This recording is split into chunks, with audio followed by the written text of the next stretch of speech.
So our research is something called the Core Healthy Aging Initiative, and it's really because I work at the Core Center, which is it's a HIV and infectious disease clinic of the Cook County Health and Hospital Systems in Chicago.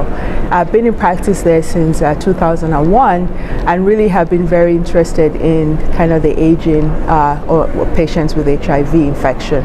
Personally, about half of my patients in my practice are over the age of 50. I know 50 is kind of young, but in the HIV world, is still what we call aging.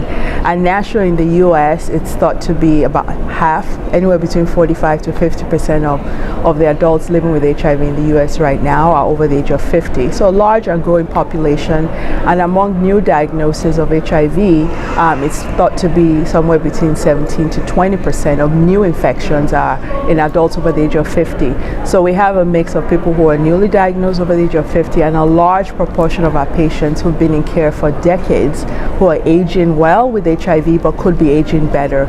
So really the point of the research is there's been a lot of press about aging with HIV and the numbers and lots of initiatives really looking at research questions. Does HIV accelerate the process of aging?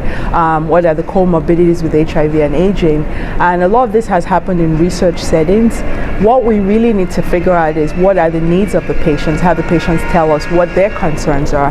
Because I think the best strategies that we develop come when they come from the patients themselves. And sometimes as researchers, as physicians, we think we kind of know what needs to be done. And while that's great, we really need to make sure that we're working with the patients. There are organizations that have done a lot of work in trying to get the word out about advocacy for older adults. And I really do think there needs to be a lot more emphasis in primary care physicians and infectious disease physicians like myself approaching HIV as a comprehensive medical issue that has, psychosocial and other implications. So the point of our research was really to figure out in patients in our clinic at the Core Center, where we see over 5,000 adults living with HIV. It's the largest standalone HIV clinic in the Midwest. What their needs were for those older than 50 who were not enrolled in research studies. We have the WISE studies at our site, we have MAX studies, we have the CEDA, we have a lot of cohort studies, but looking at patients who are not enrolled in clinical trials, who are coming in for doctor visits, nurse visits, and just asking what their needs are. So that group that has not necessarily been engaged in research. And the point of our study was to figure out what the needs were, to then develop strategies to address those needs, both on a local level and hopefully some of our findings translate nationally, because this is a national issue with half of the patients older than 50.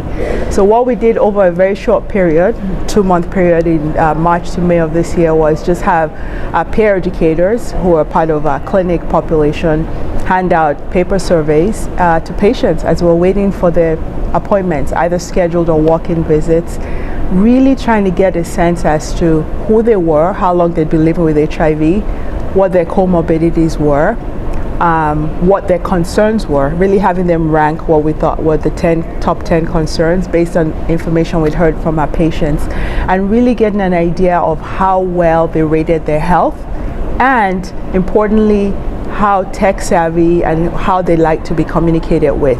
Because knowing what the issues are, we need to figure out how well to engage patients in those needs and get those things met. Because now with people living well with HIV, our clinic visits sometimes are twice, maybe 3 times a year if they're doing well from their HIV standpoint. So if we have these initiatives, we have to be able to figure out how to get information to patients and figure out ways to engage them.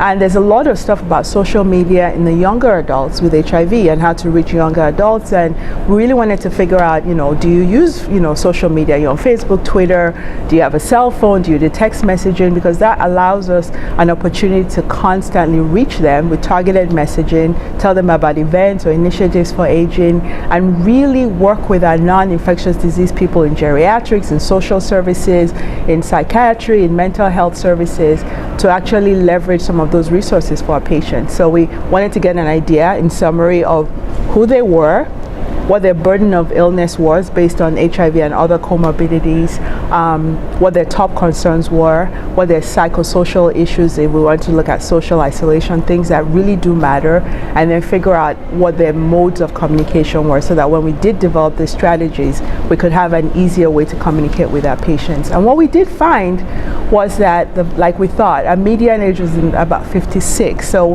we really were only looking at people who are 50 and older. So our oldest person who participated was 75. So median age was about 56. So we're mostly African American, which is in our clinic, the demographics of our clinic. But we also do have in my clinic about 18% of our patients who are monolingual Spanish. And so we made sure that some of the surveys were in Spanish, because we do realize that the older population is not a homogeneous group. They have very different needs based on gender, race, and language of communication. And so we found that a lot of them, more than 70% of them had been living with HIV for more than 10 years. A lot of them over 15 or 20 years. So very few who were newly diagnosed. They had a lot of comorbidities, high rates of hypertension, diabetes, history of cancer, memory issues, hepatitis C, bone disease, a lot of things, right?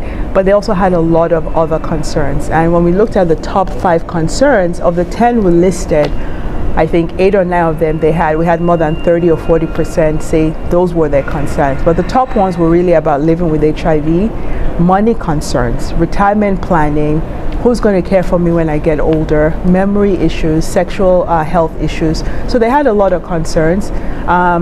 As well as they were doing with HIV in our clinic, more than 90% of our older adults are suppressed, which is great.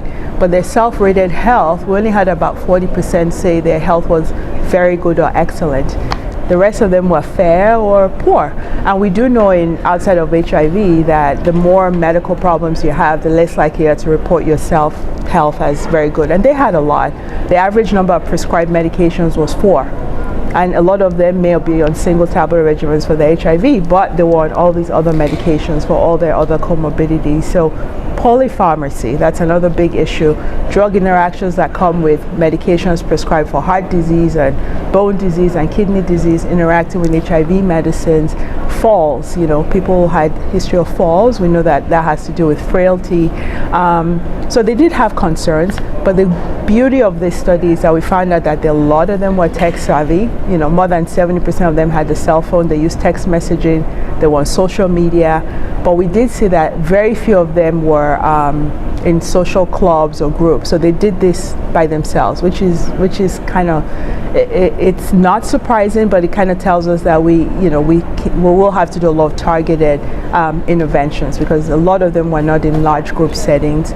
Most of them were their primary health caregivers. So 80% of them said they were their own caregivers. Not a lot of support in that regard, but they were willing. We asked about if you were willing to quit smoking.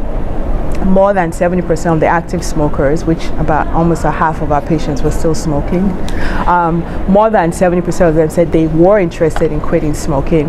More than half said they would be interested in an exercise class at the center. More said they would be interested in nutrition and lifestyle interventions and being in a focus group.